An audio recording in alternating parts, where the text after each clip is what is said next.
What it is, y'all? Welcome back to my channel. My name is Lakeshia, and in today's video we're going to see Khadeen and Devale again. I just want to show my earrings real quick. So these are from Burnie, and then I got on my Do the Work shirt from ᶫᵒᵛᵉᵧ. Hello, hello, how y'all feeling? How y'all feeling? Excited to be the owners of Mahogany Books.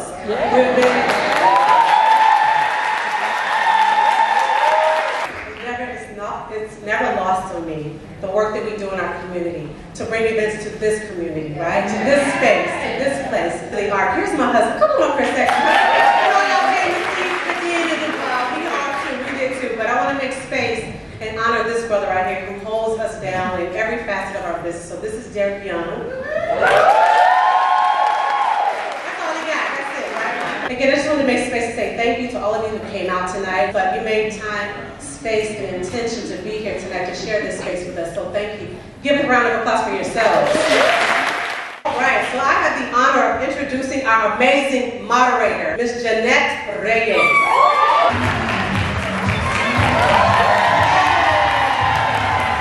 Jeanette Reyes is a seasoned reporter and influencer. In 2020, she was hired by Fox 5 in Washington, right here in DC, as the morning news anchor role that shows up her multiple skills. From her values as a journalist to the fact that she speaks multiple languages. Multiple? Just two. Okay. So please help me welcome Jeanette to the stage. Thank you. How y'all doing? Well worth it to come out and be with y'all tonight. Thank you for coming out. I really appreciate it. But we're going to get real, we're going to get deep tonight. If you guys know Devale and Khadeen, you know that's their motto, right? They get real, it's unfiltered. I do want to know, though, get a bit of the lay of the land here. Who's single? Show of hands. Who is in a relationship? Situationship? Entanglement? Who does not know what the heck that is? It happens, it's okay. All right, well, hopefully you all feel inspired, you get some clarity tonight, and you might walk out of here and feel like I'm ready to make a decision, right? All right, so get to it here. I want to introduce you to the stars of the night here. Devale is a former NFL player, now an actor and star on Tyler Perry's Sisters and his very own spin-off show Zatima on BT. Khadeen is a former entertainment reporter, content creator, actress, and businesswoman. They are the parents of 4 beautiful boys, and together they are the co-creator of Devale'S on YouTube and their Webby award-winning podcast, Devale'S, which they live by. Join me in welcoming Khadeen and Devale.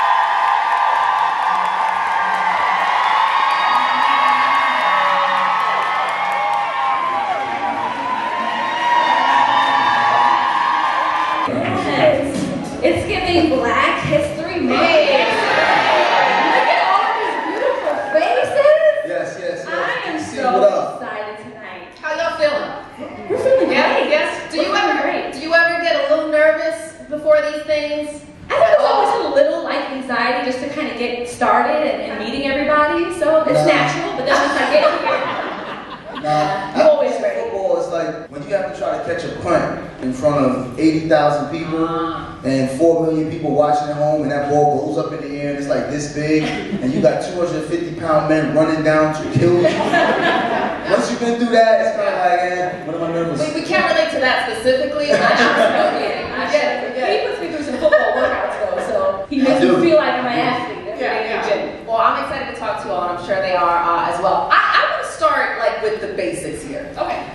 Why write a book? Why put, I mean, I know you all put your business out there and people love it because you inspire them and you're relatable. But why get into detail, put it in writing where it lives on forever and ever? That was actually my apprehension. I was like, once a book is out there in black and white on paper, there's no turning back. Like my grandkids, my great-grandkids, if books are still around by then, I think they'll still be a living thing. But I'm like, they're going to be able to see all my business in these streets, right? But a book made sense for us. I felt like it was kind of a natural succession for us because we, of course, started with our, putting videos on Instagram and our YouTube channel. Then we had Devale'S, which actually I felt like was an extension of the video. So if we talk about something, for example, finances in a funny video, we were able to unpack that in a podcast episode. But then the 20 years that we've had together so far, 12 married. And we're like, you know what? Social media oftentimes tends to be the highlight reel of everything going on.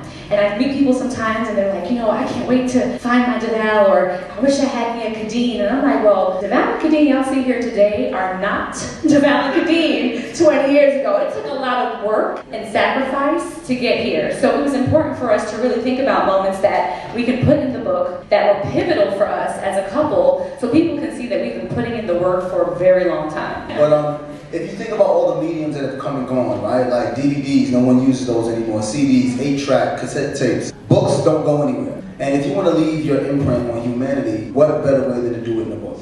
So that your partner can then reciprocate. Checkmate. So if you think about it, wow, checkmate. You see? And that sounds like a woman that's been married for a long time, right? Oh, no, not yet, but you got it though. Because the thing is we put so much pressure on everyone else to be perfect and be exactly what they're supposed to be to measure up to us. And we don't think about how we can bring things to the table. And it's counterintuitive to go into a relationship and say, what can I do to be of service to this person, right? We're always thinking about what can this person do for me. But it wasn't until we started to be of service to each other that we got the best versions of each other for each other. When I really think about it, even just, you talk to my baby, and that was off the top too. I ain't even write that down.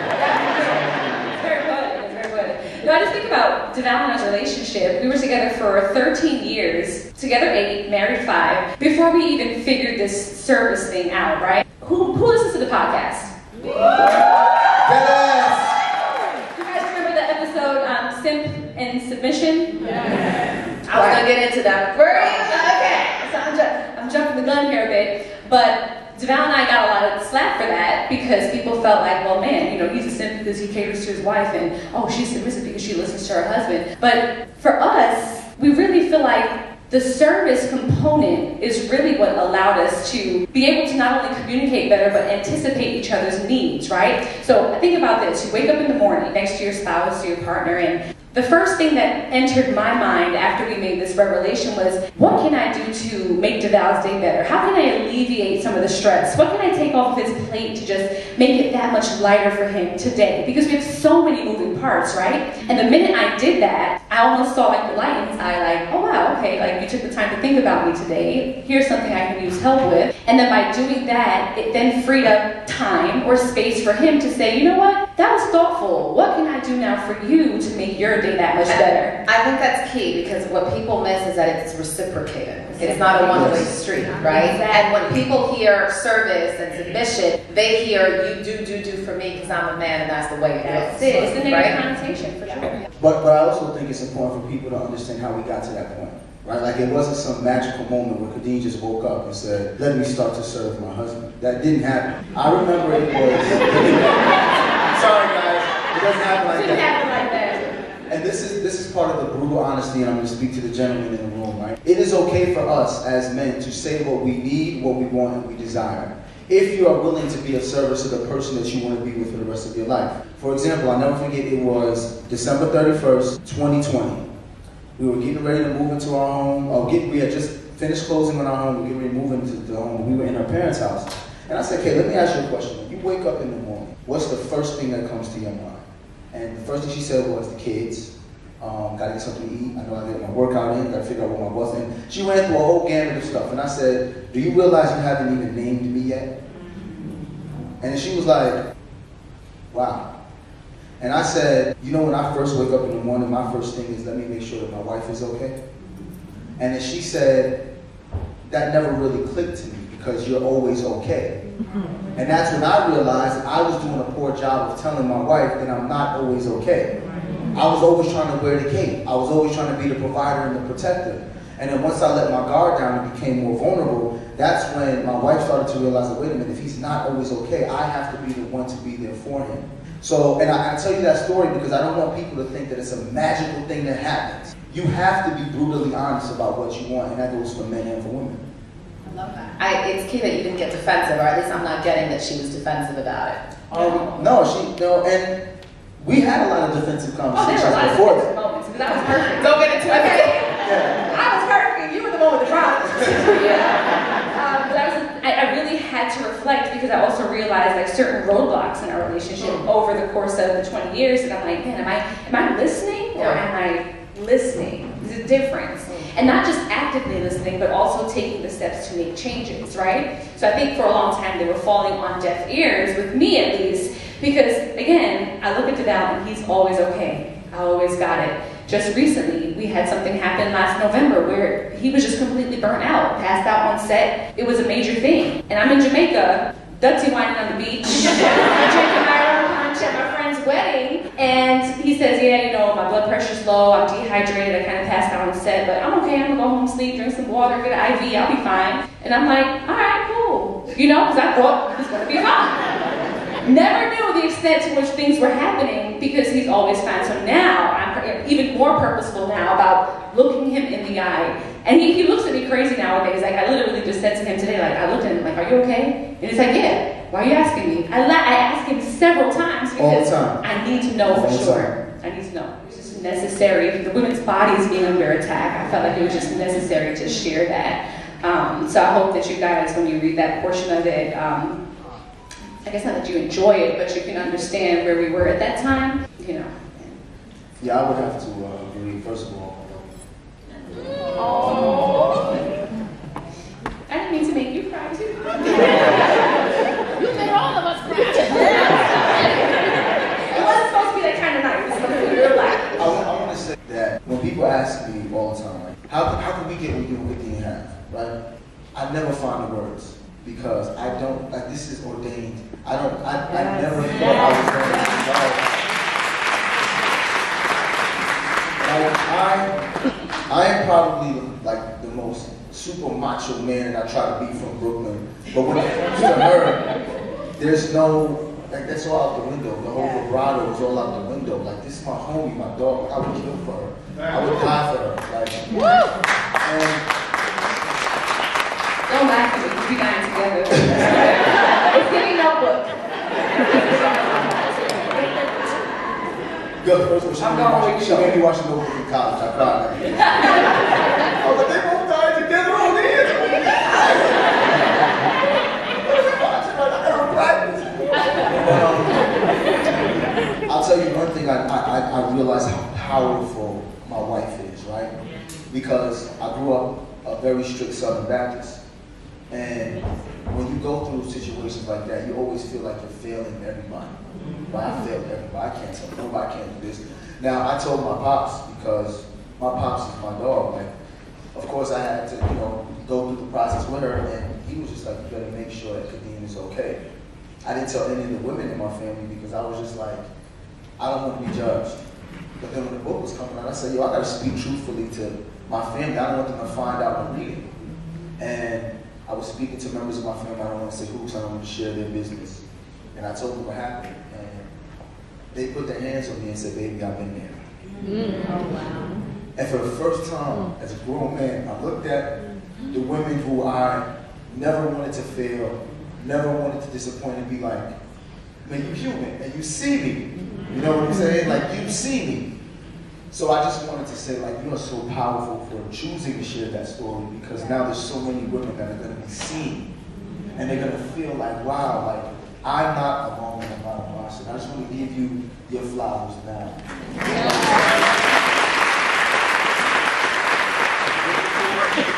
As it was for me to be there, because we always say our pregnancy. We don't ever say her pregnancy. It's our pregnancy. As difficult it was for me to read and write, I know it had to be 10 times harder. I don't want to take up y'all. I know y'all have a ton of questions. Thank you so much for sharing that, by the way, guys. I know you've heard from folks, I'm sure, who can relate to that, but there are so many others who don't feel comfortable yet, right, speaking out publicly, who I'm sure even in this room are quietly nodding their head and feeling seen. So there's power in sharing your stories. With that, so let's open it up to questions. Let's give it up for Khadeen and Devale.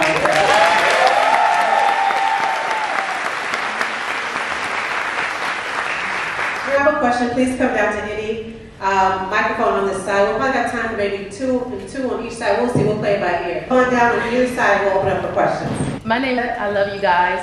My question is, what do you do when one of you guys are not as motivated as the other, and y'all both are collectively working on a goal, and you know maybe Khadeen could be doing more, Devale could be doing more, what do you do instead of like getting frustrated, like, why are you not doing it, da, da, da. What do you do? How do you do that in a healthy manner? Child, we don't.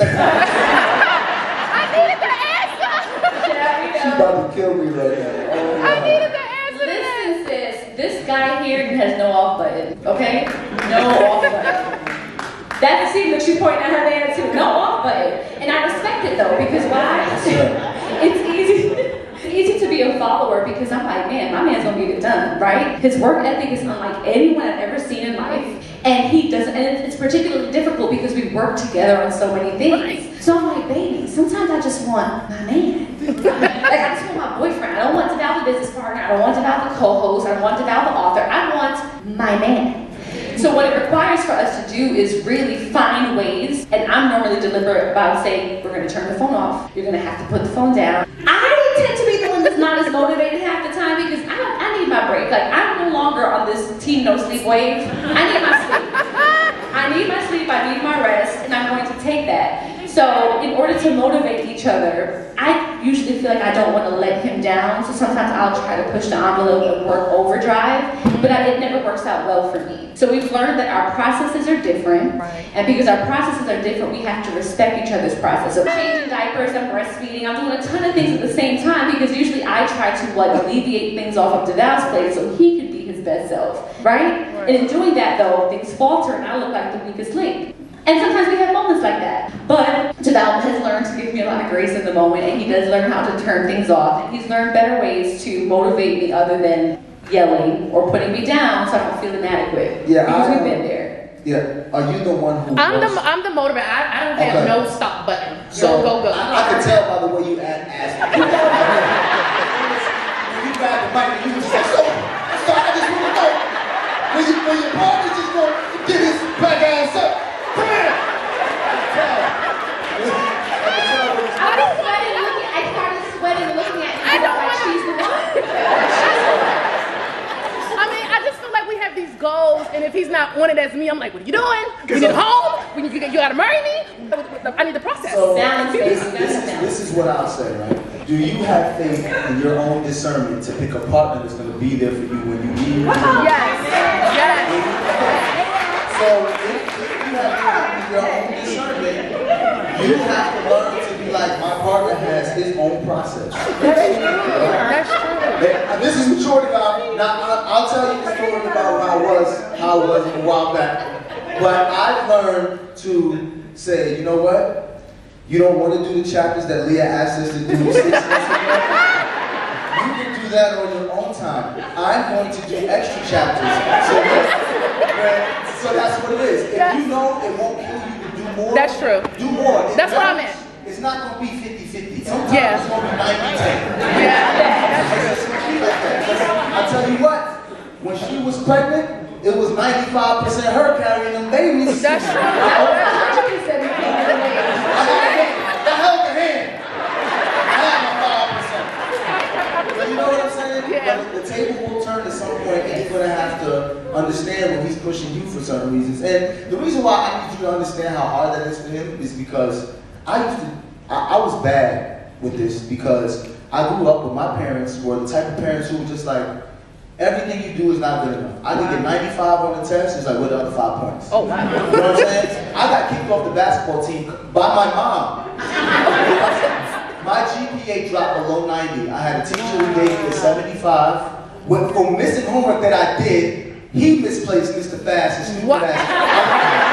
7th grade, Andrews Honey Junior High School, I missed 7th grade last year.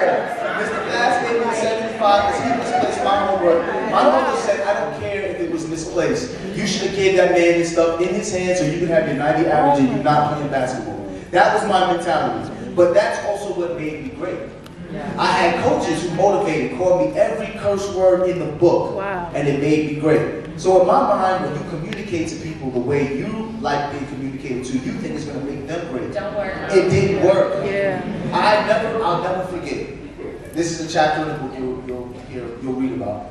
But Khadeen came to the gym. She said she wanted to be in the best shape of her life going into 2016. She's like, baby, I'm in the best shape of my life, da da da. We decided that we were going to have another child. So I said, for your own health, because we almost lost Khadeen after having Jackson, you have to be in the best shape of your life so we can get through this pregnancy healthy. We're in there first part of the year. She's not working out. Talking to people, just procrastinating. She was your business. I was schmoozing. It was about the retention for me, right? That's my satisfaction. Talking to people. She get 3 hours talking to people. I'm ready to go now. It's 9 o'clock. She goes, oh, you ready to leave? I was just about to start working out. So this is where and this I'm gonna be very honest, the old messed up Devale was. You full of shit, bro. What you mean? I said, you was here for 3 hours bullshitting. And I'm up here working, I work 18 hours a day. This was during a time where I felt like I was in my right to speak like this. Right. I had told her she didn't have to work full time, she could work when she wanted to work. I was working 18 hours a day, 7 days a week. I was exhausted. You said you were gonna come in here at 7 o'clock, this is now past 10 o'clock, and you still ain't work out. I think we should get a divorce, right? And she's just like, what you mean you should get a divorce? I said, we can't agree on anything. We argue about finances, we argue about food, and you fucking lazy. This is what I said, I'm not gonna lie to you. You know what she said to me? I'm not fucking lazy, Devale. She's better. I'm fucking pregnant. I go, well, why didn't you leave with that? Not quite the way I expected to announce pregnancy for our second son. But in that moment, I realized, like, shit. I wasn't present enough to realize that my wife was actually going through something because I was so focused on accomplishing the goals that I thought we should be accomplishing. Right. Ebbs and flows. And I'm not gonna lie, it would have felt real good saying that. Like, It sure did. Drops my whole leg. Now what she got to say? In all honesty, that moment is what changed our marriage. Because after that is when I decided, you know what, from no longer will I try to be your coach and your motivator. I'm gonna be your partner, I'm gonna be here for what you need, and I'm gonna be present. And whatever you need, I got you. Once I did that, I noticed that she changed. Yeah. And she had me, and I said, wait a minute, why don't I do this when she's not pregnant?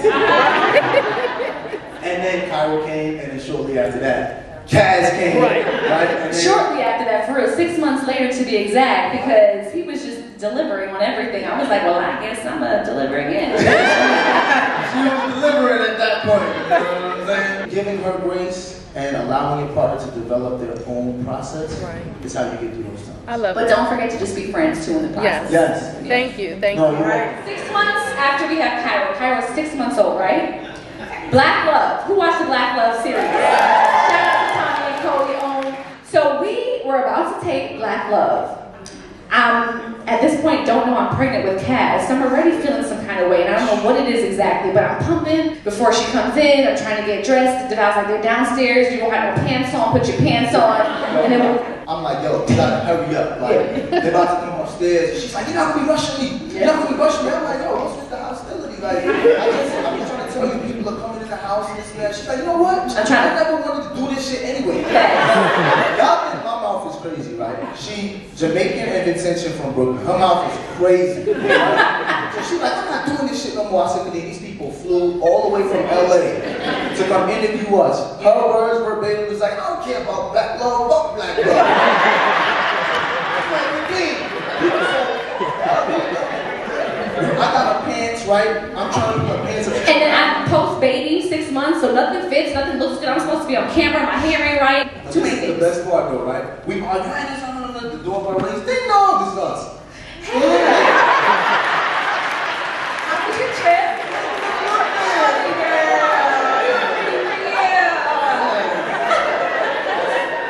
So that's also having arguments, but having a unified front so other people don't be in your arguments and in your business. Speak about it, and keep it there. Keep it there. But don't let other people know. That's how we do it. Thank you all so much. And we're going to pray on this and manifest it to be a New York Times bestseller. Thank you for getting those hard copies. We appreciate you. There's always love in DC. Who's come to a live podcast show? Oh, definitely, we're coming back. We're definitely coming back. He said, where? He said she didn't wait outside. He said she's coming back. Let's give it up for them one more time. Yes.